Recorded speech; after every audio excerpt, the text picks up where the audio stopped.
लग्नाची बेडी या मालिकेत आपल्याला असं बघायला मिळणार आहे की सिंधूने गिफ्ट नाकारलेलं असतं, म्हणून सिंधूला साजेल असंच गिफ्ट विशालने आणलेलं असतं आणि विशाल हा सिंधूसमोर गजरे दाखवतो. ती गजरे बघितल्यानंतर सिंधूला राघवसोबतचं असलेलं सर्व काही आठवतं. राघवने तिच्यासाठी छान गजरा आणलेला असतो आणि ती कामात असते. त्यावेळेस राघव म्हणतो, मी तुझ्यासाठी काहीतरी गिफ्ट आणलेलं आहे, तू सांग बरं मी कुठलं गिफ्ट आणलेलं आहे. त्यावेळेस सिंधू ही वेगवेगळ्या प्रकारचे कारणं देऊ लागतात, परंतु राघव म्हणतो की अगं तुझं गिफ्ट तुलाच आणणार का आईकडे देणार. त्यावेळेस ती म्हणते नाही माहिती. म्हणून राघव हा तिच्यासमोर गजरा आणतो आणि त्यानंतर तो तिच्या वेणीमध्ये मळतो. हे सगळं ती झालेलं आठवत असते.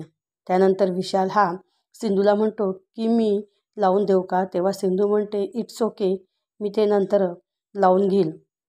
त्यानंतर विशाल हा सिंधूला म्हणतो की राघवच्या मनात माझ्याबद्दल काही राग आहे का, त्याला काही कुठल्या प्रकारची शंका आहे का, कारण तो सारखा माझ्यावरती चिडत असतो. त्यावेळी सिंधू म्हणते की नाही, राघव तसे काही नाही, राघवला फक्त काळजी वाटते म्हणून ते बोलतात आणि त्यानंतर त्यांच्या मनात काही राहत नाही. ह्या घरातील सर्व लोकही स्पष्ट आहे, ती सर्व काही तोंडावरच बोलतात. त्यानंतर तुम्ही या गोष्टीचा राग बाळगू नका. तेव्हा विशाल हा सिंधूची माफी मागतो. तेव्हा सिंधू म्हणते की माझी माफी मागायची काही गरज नाही. हे सर्व राघव ऐकत असतो. त्यानंतर विशाल सिंधूला म्हणतो की बायको चुकली का तिने नवऱ्याची माफी मागावी, मग नवऱ्याने बायकोची का माफी मागू नये. त्यावेळेस सिंधू म्हणते की आता ठीक आहे, तुम्हाला माफी मागायची काही गरज नाही. नंतर तो म्हणतो की तुला जर वेळ असेल तर आपण बाहेर कॉफी घ्यायला जायचं का. तेव्हा सिंधू म्हणते की संध्याकाळी फंक्शन आहे, मला तयारी करायची आहे, त्यामुळे आपण आज कुठे जायचं नाही.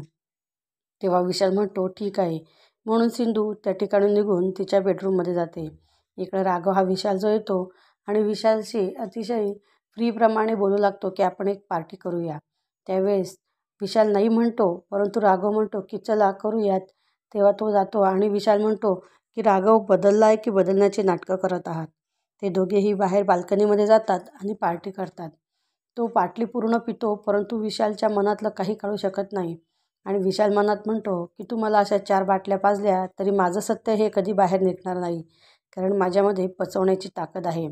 त्यानंतर तिचं सिंधू येते आणि सिंधू दोघांवरही चिडते की आज आपल्या घरात कार्यक्रम आहे आणि राघव तुम्हाला माहिती आहे ना आपल्या घरात दारू प्यायलेलं चालत नाही, तरी तुम्ही का ड्रिंक घेतात, ते बोलते. त्यानंतर विशाल म्हणतो की मला घ्यायचंच नव्हतं, पण राघवने सांगितलं म्हणून मी तयार झालो. तेव्हा राघव म्हणतो की हो, मीच विशालला तयार केलं.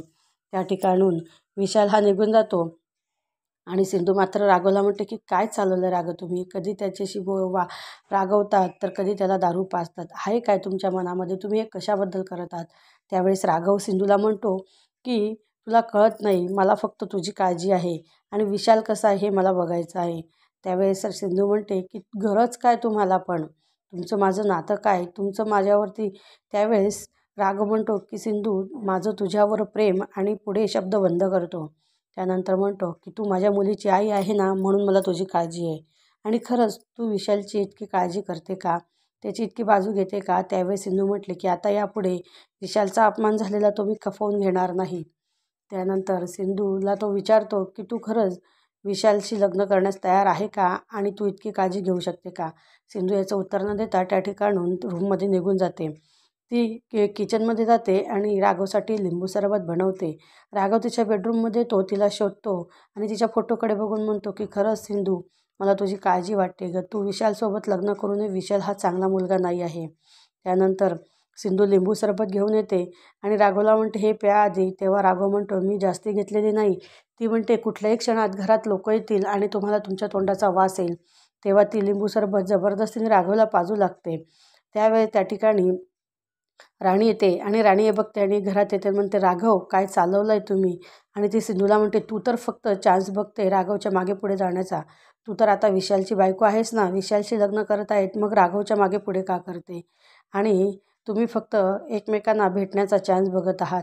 तेव्हा सिंधू म्हणते की मधुताई, तुम्ही जसे आहात ना तशा सर्वांना समजू नका, एवढं लक्षात ठेवा. ती जोरजोरात बोलू लागते. त्याच वेळेस राजश्री त्या ठिकाणी येते, म्हणते तुमचं काय भांडण चाललं आहे, बाहेर आपर्यंत आवाज येत आहे आणि सिंधू ही तयारी आणि राघव हे राजश्रीकडे बघतात आणि मधूला राजश्री ही बाहेर घेऊन जाते. असेच नवनवीन भाग पाहण्यासाठी आमच्या चॅनलला लाईक करा, शेअर करा आणि सबस्क्राईब करा.